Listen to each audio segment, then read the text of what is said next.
ಕೂಡಿಸಿದಾಗ 100, ಆಮೇಲೆ ಸಾರ 1000,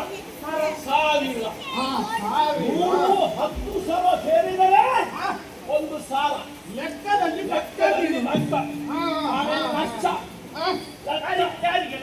ಲಕ್ಷ 1 ಲಕ್ಷ ಜನ. ಇವರೆಲ್ಲ ನಮ್ಮವರೇ. ಬೇಟೆಗಾಗಿ ಬಂದವರು. ಲಕ್ಷ ಆದ್ಮೇಲೆ ಕೋಟಿ, ಕೋಟಿ, ಕೋಟಿಯ ಮೇಲೆ ಒಬ್ಬ ಧೂಮ.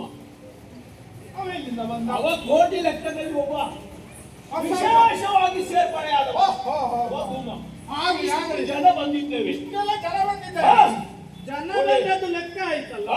ಹಾಗಿದ್ರೆ ಬಂದವರು ಯಾರು ಹೆಸರು ಎಂತಂದ ಬೇಡವಾ? ಕೋಟಿ ಧೂಮ ಧೂಮ, ಲಕ್ಷ ಲಕ್ಷ್ಮಣ, ಲಕ್ಷ ಲಕ್ಷ್ಮಣ, ಇನ್ನೂ ತುಂಬಾ ಹೆಸರಿದೆ. ಅವರೆಲ್ಲ ಬಂದಿದ್ದಾರೆ. ಗೋಜಪ್ಪ, ಗೋಜಪ್ಪ ನಿಮ್ಮ ನಾಲಿಗೆ ಉರುಳುವುದಿಲ್ಲ ಅಂತ ನನಗೆ ಕೆಲಸ ಇದೆ. ನಿನ್ನಲ್ಲಿ ಏನಿದೆ? ಬಾಣ ಇದೆ. ನಿನ್ನಲ್ಲಿ ಕತ್ತಿ ಇದೆ. ವಿಚಾರಿಸಿದೆ ಉದಯಪ್ಪಣ್ಣ. ಇರೋ ತಂಡ ಕತ್ತಿ ಸುತ್ತಿ ಬೀಸತ್ತಿ ಬಂದಿದ್ದಾರೆ. ಕತ್ತಿ ಸುತ್ತಿ ಬೇರೆ ಕತ್ತಿ, ಕೆತ್ತುವುದಕ್ಕೆ ಕತ್ತಿ, ಕತ್ತಿ ಆಯ್ತಾ?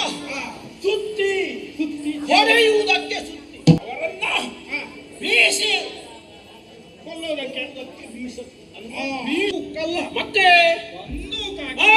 ಬಂದೂಕು. ಏನು ಮಾಡುವುದು ಸ್ವಾಮಿ? ವಯಸ್ಸಾಗುವಾಗ ನಾಲಿಗೆ ತಿರುಗುವುದಿಲ್ಲ. ಹೌದು ಅಪಭ್ರಂಶ ಆಗ್ತದೆ. ಬಂದಿದ್ದಪ್ಪ ಬಲೆ. ಇವನಿಗೆ ಬಲೆ ಯಾವುದು ಅಂತ ಗೊತ್ತಿಲ್ಲ. ಅಂದ್ರೆ ಹಂದಿ ಹಿಡುವುದಕ್ಕೆ ಬಲೆ ತಂದಿದ್ದಾನೆ ಅಂತ ಹೇಳ್ತಿದ್ದಾನೆ. ನೀನೇನು ತಂದಿದ್ದಿ?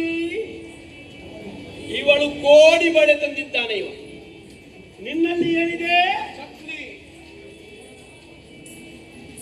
ಕೇಳಿದ್ದೀಯಾ ಸ್ವಾಮಿ? ಒಬ್ಬರು ಬಸಳೆ, ಒಬ್ಬರು ಕೋಡು ಬಳೆ, ಒಬ್ಬರು ಚಕ್ಲಿ.